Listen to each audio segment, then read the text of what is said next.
All right, we are live for the Spin and Backfist MMA show, UFC 308 live recap edition. I'm down bad right now. Max Holloway gets finished. Robert Whittaker gets finished the day after the Yankees lose in the fashion they lost. It's been a bad 24 hours, but the card itself, pretty good, pretty exciting. We got a couple really good fights. We got a couple shocking finishes. I mean, the way that Whittaker was finished was shocking. There was some bad judging early on. Thank God that didn't really affect the fights that we really cared about. What were our initial thoughts on the fight, boys? Jack, we could start with you. Yeah, I mean, what I would say, this card lived up to the hype. I know there's some disappointed fans out there, but Khamzat, we'll get to him. He was just phenomenal. There was like some awkward moments throughout the card because RDA's injury stunk, but we had Yeah, it sucked. one of the craziest knockouts that we've seen this year, just in terms of pure creativity. And then to the co-main, I would just say, I mean, the first two rounds and into the third of Ilia Max was like, I mean, it doesn't get better than that. They were both trading. I know two guys had Ilia up 2-0 on the cards. We can debate that a little bit. I agreed with that, but I would have been fine with a 1-1. But it was just that it was beautiful in there. Watching those two guys go to war. And then Ilia just proved again what a lot of people have been saying about him, including us, that he is unbelievable. But I would say Max looked really good in there. He just got caught by a crazy fighter that is on a run that we're going to, I think, talk about for a very, very long time. So I would say this is more so the night of Ilia and Khamzat instead of bad performances by, I guess we'll talk about Whittaker, but he just got dominated. But like Holloway, I mean, I think he'd go up to 155 and be completely fine. Still a young guy. Yeah, I think this was a banner night for the UFC, kind of like cementing two new massive stars. And you could argue new, like they've been stars, but I think this was like two like A++ performance out of both of them. I mean, Ilia, like he has like GOAT potential. I mean, he's unbelievable. I mean, to go do, I mean, they said it almost once to say, like obviously you knew it happened after he knocked out Max, but to hear out loud, he just knocked out Alexander Volkanovski and Max Holloway in a year, and basically in what 6 months, 7 months. I mean, just insane to do that. I mean, yeah, just unreal performance. He might be like the next guy in the UFC. He's the best. He's to me the hardest pound for pound puncher in the sport. You can obviously argue Alex Pereira, but I mean, for how he cracks at 145 is insane. I mean, Holloway's, like you said, he never registered a knockdown, and he put him out like basically cold. I mean, he was down bad. I mean, that was special. And yeah, Khamzat to just run through Whittaker like he did. Like, we've never seen anyone do that to Whittaker in that fashion, especially with the grappling. I mean, he was defending it well early. Khamzat in that first 5 minutes is just so strong. Yeah. He's just overwhelming. And then, I mean, he dislocated his jaw. That's crazy. With the squeeze. You know how fucking hard you got to squeeze a man's head to like, I mean, you knew jaw? You knew something happened when you like to Whittaker was like tapping instantly so hard and aggressively. Like you knew, I almost was thinking like his rib or something got fucked up. Like I was like, what happened to him? But I mean, no, the picture is crazy. His jaw literally. Have you guys seen the picture? Yeah, unbelievable. You saw it like close up. I mean, it's insane. I mean, he literally ripped his jaw off. I mean, that was two of them both just like A++ performances. I mean, I think the only thing that can save Strickland from getting the next title shot is the visa issues. Because without that, he just jumped Strickland. But Strickland might get it because because Khamzat can't really fight anywhere. Well, Khamzat, I mean, I know this is jokey, but like if Donald Trump wins the presidency, I think it seems like Khamzat would be able to fight in America. Dana was implying this week that like he doesn't have visa issues, which is weird. He's like, we've had Khamzat in the States. He doesn't have bad visa issues. And like, Trump put him on his Instagram story this week and said, with the quote, "Great fighter, Dana White." Yeah. I mean, listen, Trump loves undefeated fighters. He Loves them. does. You got a 0 next to your name, he loves you. Respect. He just doesn't loves like the losers. UFC. Like, obviously, he did that Rogan interview. There was the clip where he said to Rogan, like, "You're not a Kamala guy, you're a Khabib guy." And Rogan was even like, "What does that even mean?" He was kind of like, "Dude, you're weaving real wide here." But he said to Rogan, I think, pretty much like one of his first public appearances, if he were to win the election, would be UFC 309. And he said, "If I lose, I'm going to be depressed and I'm not going to bother going." And Rogan is like, understandable. Respect. But Honestly. yeah, crazy performance from Khamzat. I wouldn't have an issue with him jumping Strickland. I can't imagine how crazy Strickland would go if he does. It's just tough because like Khamzat and DDP is like such a like my brain like explodes just thinking about that fight. Yeah. And Khamzat should like it's tough because Strickland's become such a star too. But Khamzat really is like a global star. Like the pop he gets is insane. Like anywhere he goes.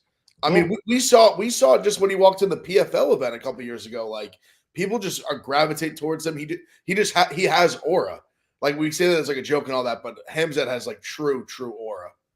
Yeah, Khamzat has that, but we also have to remember Khamzat, and even this week did not have a good weight cut. How quickly can he do the weight cut again? He didn't even have to get the championship weight this time. And I mean, it looked like he wasn't even close to like there was a little bit of, if you look at that video, they did not let that scale settle, man. They were just weird. Like, you're good. And then he walked off. Like he may have been like 186 or so. So, and his body is, for a lack of a better term, delicate. Like you have to be really careful with him. And I think the UFC knows that. And if it's like, okay, let's get DDP and Sean back in there, it's a great rematch. But I guess they may not want to run the chance. But here's the thing. Let's say Sean wins. What would you do then? Then they probably have to do a third fight. And then it's like, when do you fight Khamzat? Yeah. But if Sean wins and they're just like, Dana could say, I thought he won the first fight. He won the second fight. You get Khamzat. And then DDP gets somebody else. And then like Chow, Barallo or somebody like down the road, right? He fights at 185, right? Yeah. And then something like that. And then he's like, DDP, hey, like Khamzat then beats Sean. And he's like, DDP, you beat Chow. Now you get Khamzat. Like they could, because both those Sean guys would be such a just insane fight build and fight feel. Everything about that is just like, yeah, I want to see that. I wonder. I weirdly feel like they would like get along. I don't know if that's crazy. Yeah, I think they. I mean, they used to train together. Almost a similar cloth. I think they used to train together because Khamzat said he used to choke him out all the time. They're both Neanderthals. Yeah, just absolute like let's go as hard as we can in sparring, no matter the repercussions. Yeah. Like let's tell everyone about New Amsterdam real quick. One of our favorite sponsors, of course. This episode is brought to you by New Amsterdam Vodka. It's the official vodka of Barstool Sports, the official vodka of the UFC, and in our opinion, the official vodka of winning. It's a champion vodka. Anytime you drink it, you are going to be drinking the best vodka out there, the smoothest vodka out there. You match it up against any other vodka, and it's a knockout for New Amsterdam. So whether you're catching the pay-per-view at your favorite bar, you're hanging at home listening to us talk about it, celebrate all of your wins with the insanely smooth New Amsterdam vodka. Find your wins, New Amsterdam. Still college football later on tonight, the World Series later on tonight. A lot of time for you to go out, get some New Amsterdam, bring it to the function, the party, wherever you're going, and make it a good time. Yeah, shout out New Amsterdam. I like that, Bob, the function. The function. I like the function. No, and so for Topuria, Ab said it. I agree with him. He's like, I mean, it's hard to predict these things and whatnot. You don't want to get ahead of yourself. they were discussing, Anik brought this up on the post show. Who's the fighter of the year?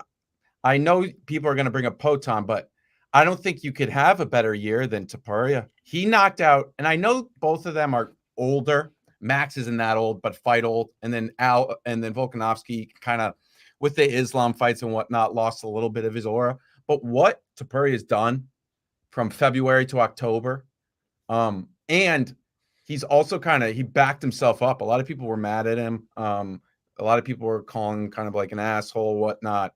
And he went on 2 of the biggest cards of the year and was like, hey, I am that guy. Like, you can tell me whatever I want. I was surprised, actually not surprised, but actually I just jumped topics. Let's stick on fighter of the year. I wrote that in my blog too. Like I said, probably people are going to go to Poatan. Makes sense. A bunch of knockouts, but like these wins are better than Poatan's wins. Like, I think that's like, you can't even argue that. The quality of like wins that Topuria has are like miles better than Pereira's. The problem is, Pereira might fuck.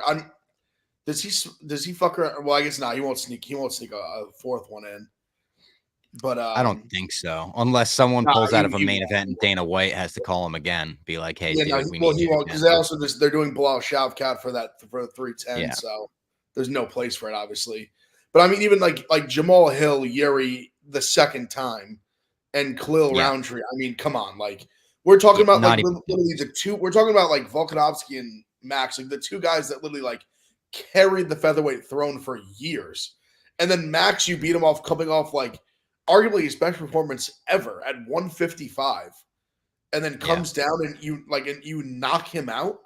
Like, I mean, you can't like you just. I think I'm talking myself into Topuria being the fighter of the year. You can't. To me, you just can't do better than that. Like, there's no like his 2 is greater than Alex's 3. Yeah, and the fashion he did it in, you could say sure, like Alex's were all knockouts too, but I mean, just he beat 2. Like the 2 best featherweights probably ever.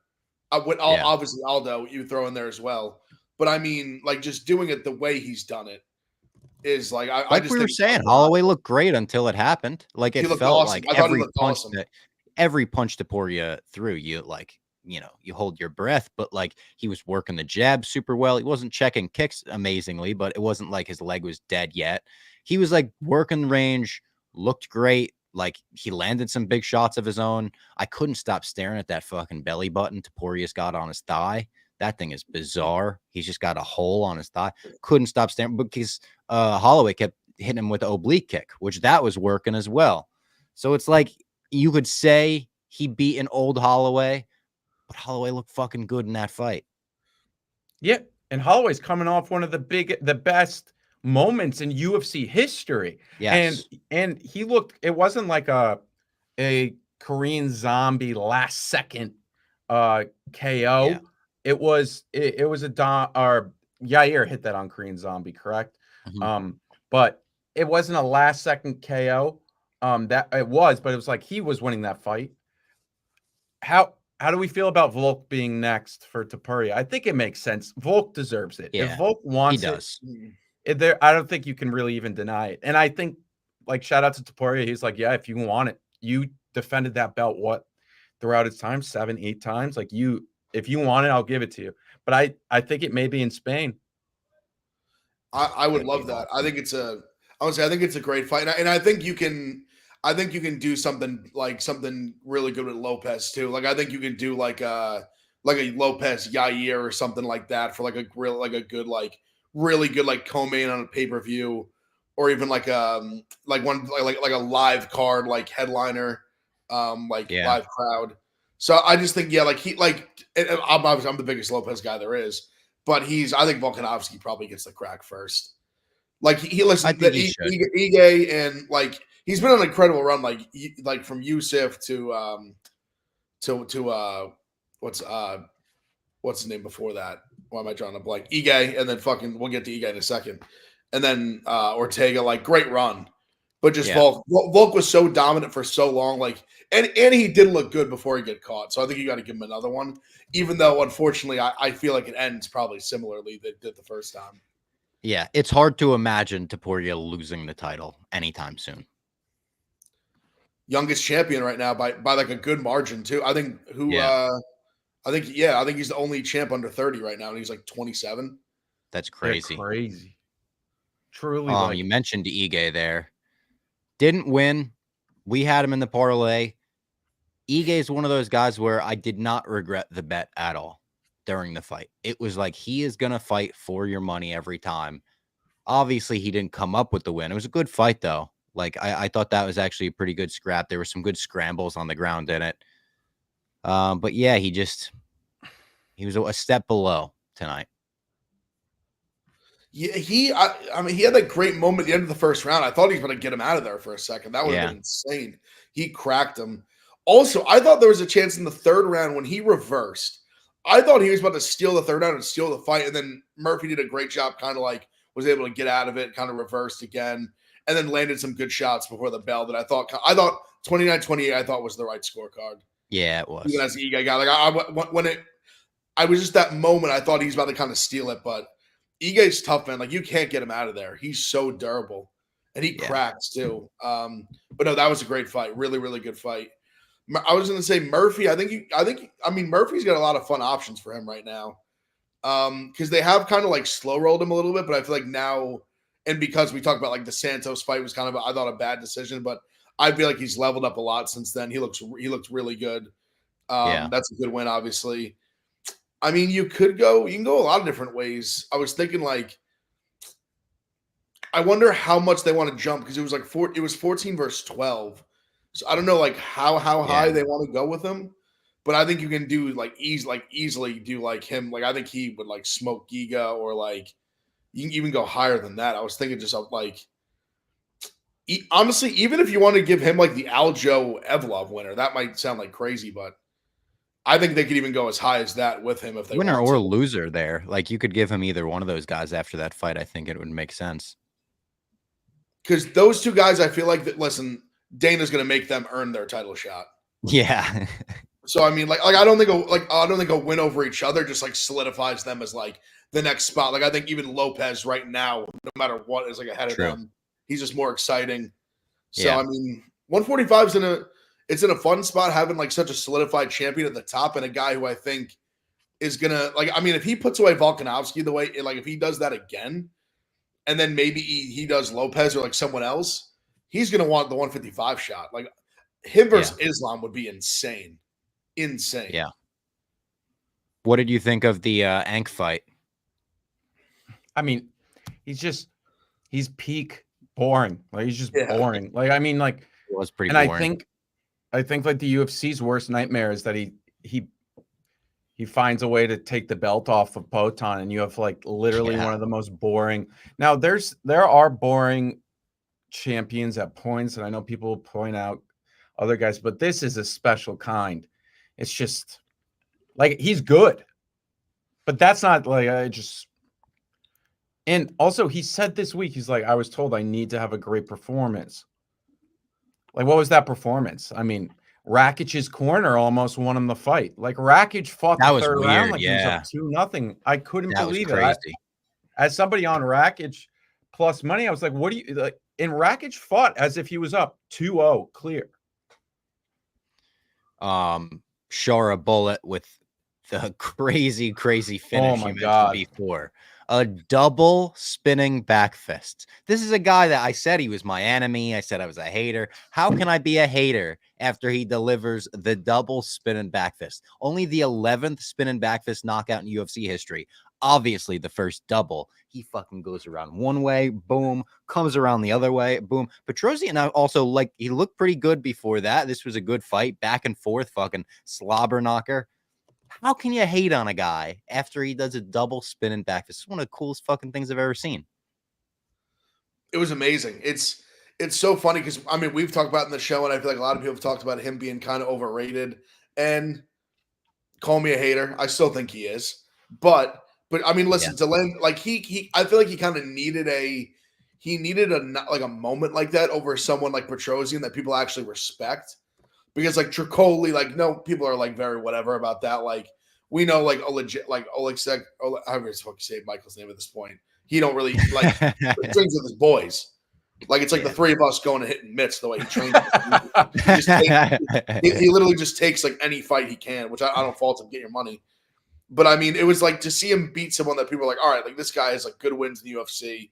He's a good striker, and it still was comical. We'll get in the judges soon, I'm sure. Like all three cards were 10-0 Shara. Like that. Like I was like, Yeah. listen, like I didn't think he definitively lost the round, but like it's just so funny. If it's even like a little bit close, like the guy with a V at the end of his name is just getting he's just getting the cards. Dude, Renat was what happened there? We might as well get it. That was like I had nothing on the fight, and I was disgusted as a fan. He was disgusted that the commentators would suggest that he lost. Did you see that clip at the presser? Yes. The arrogance. I couldn't believe it. I was like, God, you got beat up. Yeah. You got beat up. Like you did takedowns. You had a few takedowns. You did nothing with them. I don't know where he came off. Like he wasn't like it was like totally like crazy one-sided, but I mean, like I thought Liao clearly won. It was clear though, yeah. Won the fight. Jack, did you have anything on that or no? Yeah, I had Liao hand up. I thought the card started at noon, and I saw the text from you guys. I was like, I'm legit. I was so disappointed in myself, but I had bet Liao. I didn't tweet about it. Yeah. And I watched the second and third round, and yeah, I mean, it was just so predictable. Like I've just said, and you just said it. The post fight press conference. I get it. You're a fighter. You won, but in those moments, I think you get a lot of credit from fans if you're like, "Hey, I got the cards from my way here. I have a lot of things to improve on. I'm going back to training." And every fan would be like, "Hey, I don't judge a fight. I got to watch it back." Like, do all those things. Yeah. And then, and that guy, I've never heard of him, who judged the fight 30-27 for Renat. I mean, disgusting. Where do they find these people? Where do they find them? The third round. There was a third round for Orlby. Dude, that was sickening. Dana should have walked up and grabbed that judge by the back of his neck and just yanked him out of there, just thrown him out of the building. He literally almost got killed in that round. How the fuck could you ever give him the round? No thumbs up. Not thumbs down. Yeah. That was even worse. I think giving him the third round was worse than giving Renat the fight. It was bad. That fight was insane, though. That fight was fucking crazy. Orlby wouldn't die. It was just like peak just bleed. This fight isn't getting stopped unless someone is actually dead on the canvas. Fight of the year candidate. Yeah, the blood pouring out of his face. Holy fuck. Everything about that fight was awesome. Also, before we continue, that was gross. The egg unders. I thought they were going to stop that fight. And DC made me laugh when they did that. How many fingers am I holding up? And he was like 2. DC goes, always guess 2. Let's remind everyone about. It was after the first round, and he did it so fast. Yeah, like he did it with this, and he was like, "You're good." Yeah, I don't even know if he said anything back.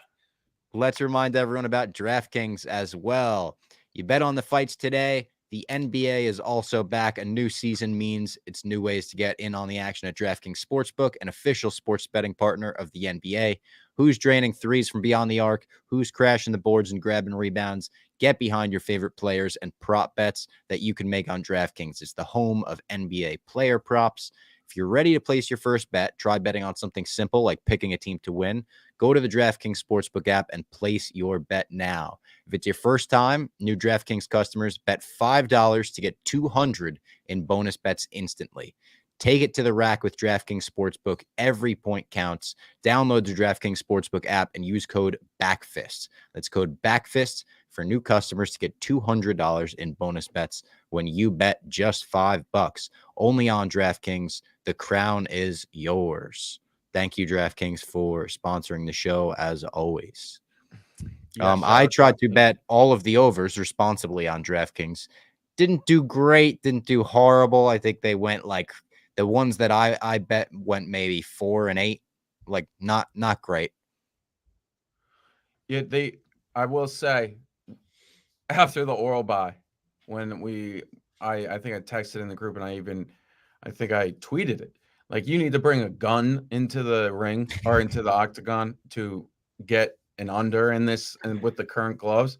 There was some unders that hit, obviously. Topuria, Khamzat, third Magomed went over. Lerone went over. And then, I think I had Shara Bullet at a bad under over, because I don't think I hit that. I took the over in that, and I don't think it hit for me. I think I might have had like 2.5 or something. Yeah. What was it? It was the end of the second round, right? Yeah. Yeah. Shara, who should Shara get next? It's a great question. I don't know what they do. I don't know. He should get a good fight next. Like I'm on the same page as Ev, where I still feel like we're gonna be on fraud watch eventually for Shara, but like tonight was crazy. Yeah, they're gonna keep, and I don't blame them, considering some of the guys they've seen in other divisions pop off, like the Marabs of the world. Even though I would argue that his style is a little bit more entertaining than people like to say. Bilal too. They're going to match him up perfectly, and then also he has the eye issue, so he's only going to fight. But they have what, 2 Abu Dhabi cards a year now, and then they have a Saudi card. So if they stretch those out, it should be enough. Will they try to go top 15 for him already, do you think? I don't think so. That's my guess. I don't think yet. I think you're probably right. But like, if they wanted to put him right in 15, Chris Curtis and Michel Pereira, or 15, 14. I think Chris Curtis destroys him, right? I mean, I just think he would, like, his wrestling's not like, I think he could just take him down. Like, I thought Armin even had opportunities today to do it. He didn't. No, yeah, I'm just looking at the rankings. Aslan. Mitt Romney in the chat says MAB. I could see that. That's actually a good call, Mitt Romney. I could totally see that. I like that call. But yeah, if they wanted to, they could go Curtis, or I don't think they would do that quite yet. Well, you know, would be a good one. And I don't know his game that well. GM3 is fighting that Dutch guy, the kickboxer from one, right? Oh yeah, De Ridder, or yeah. Now, I don't know his I haven't watched him fight yet, but like, if he is not a big takedown guy and wants to fight, I mean, that's if he beats GM3, that's a great fight right there. Because, like, I mean, 2 kickboxers, right? He's a kickboxer as well. Or am I going crazy? No, I think that is his specialty, I believe.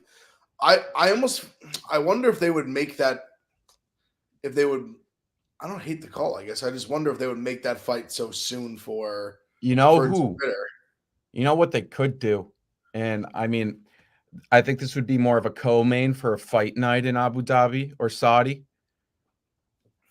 Pay Kevin Holland the bag and say, bro, do not take him down.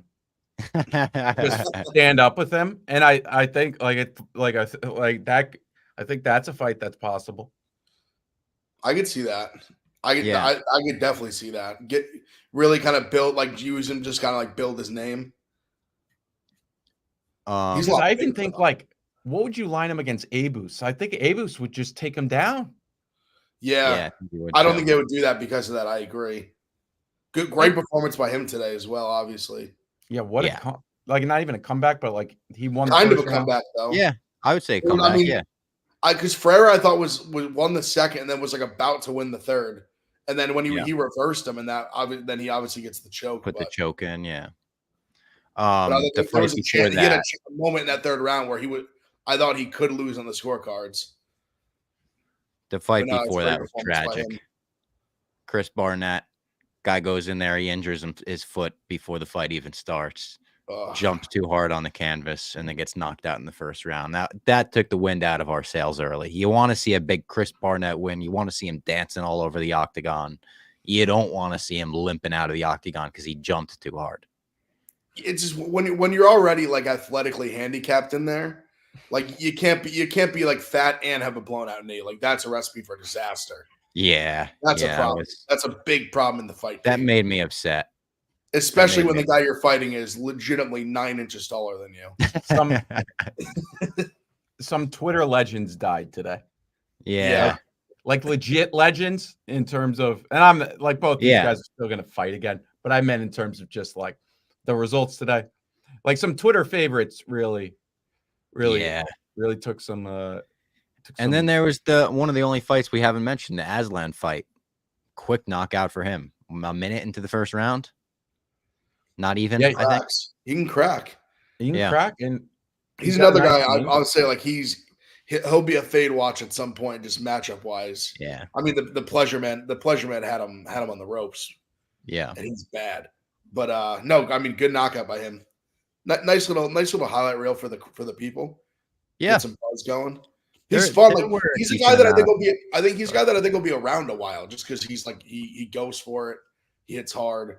Like in light heavyweights, like you need guys like that. You just need bodies like that. He'll hang around for a while. Yeah. Yeah, 100%. Anything else on the card that like we haven't mentioned that's worth talking about? I mean, we talked about the craziness of it, but that was a big win for Renat. I think Oralby is still very good, but it's like he has a limit. Renat, that was a really great win for him. Rebecca. Yeah. Oh, sorry. All these guys, these guys, they all got crazy. Sorry. It was a tough card for that. Rebecca, that was a really big win for him. Obviously, coming off the tough. Yeah. And like, I mean, that was a guy with a lot of momentum. And he got split open on that. It was like a clash of heads on a takedown, gushing blood. Like he had a lot thrown in his face. That was like, he couldn't help that. My thing is, now I know maybe it's about like what I was thinking about, and this is kind of just bro science, and I was just like armchair quarterbacking it. But Shara's allowed to fight with one eye, right? Yeah. If Oralby couldn't see out of it, like what?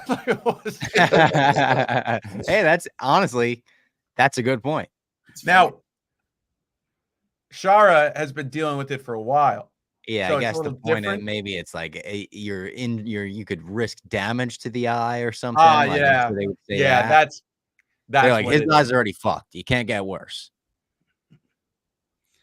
The one thing too, I'd say, you think if RDA's knees like blown out, is that it for him, or he does maybe one more farewell fight? You would love for him to get one more farewell fight. Realistically, like he's had knee issues a while now. For him to blow out a knee like that, I think he might be done. That's what I kind of think too. Like, do you want to go through all like the rehab and everything to like, well, like I think at this point you just know at 170 and 155, he's not he's just not a contender. And I think he looks small tonight too. And you're only losing a step. Like when you come back with this knee injury at 40 or what is he 40, almost 40. I mean, tough spot, a legend. But I mean, it's I wouldn't mind seeing him one more time just to get his due. Get his due from the fans. A good matchup, Yeah, get his due from the fans. Yeah. Honestly, fucking put him with Barberena again. Let him choke out Barberena again. Sail off into back to his last win. He's definitely deserving of one of those big highlight reel retirement packages. Or how about him versus like Jim Miller at like 170, 155, 170. Miller was the first name that came to mind when how about they fight? I don't mind that fight. Miller's fighting next month, right? And MSG. Yes.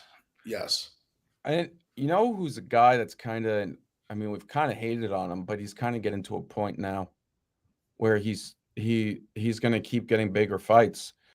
And I know he was just on the pay-per-view card, but Lerone Murphy is like, I mean, what he did to Barbosa, I mean, the Ige, it was a club, like we said, but now what? I mean, who would you give him up?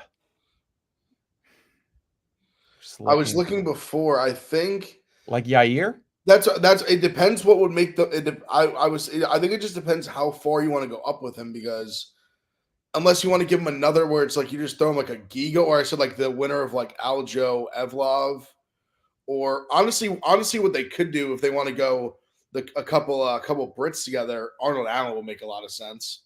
Oh, Okay. yeah. Lerone Murphy, Arnold Allen would be a But- fucking banger on the feet too. That's a great fight. Who was in his corner tonight? It wasn't Allen. It was what's his name? Or even Josh Emmett, they could do too. Yeah, I was thinking Emmett could be a good one. Obviously, Emmett's coming off that huge win, and then that would be a huge fight.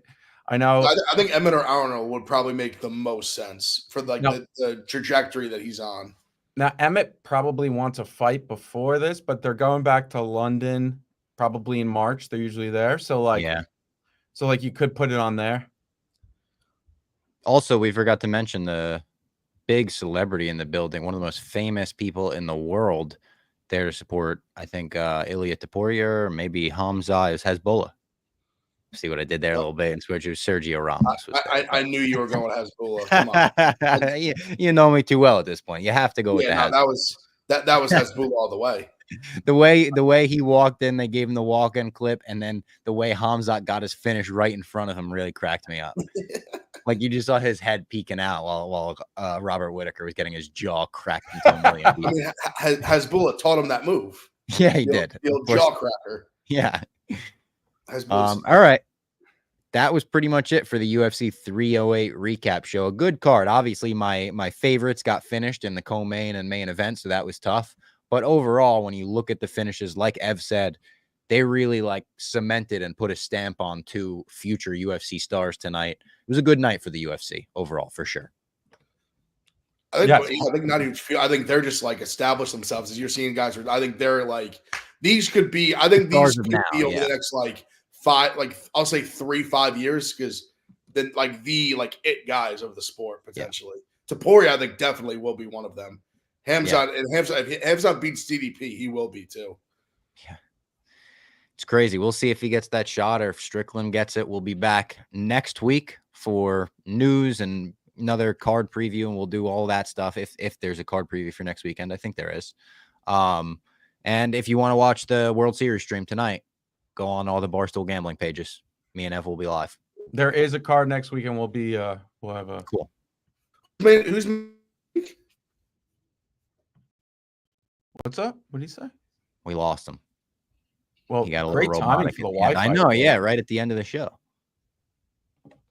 all good? All right. We'll see you next.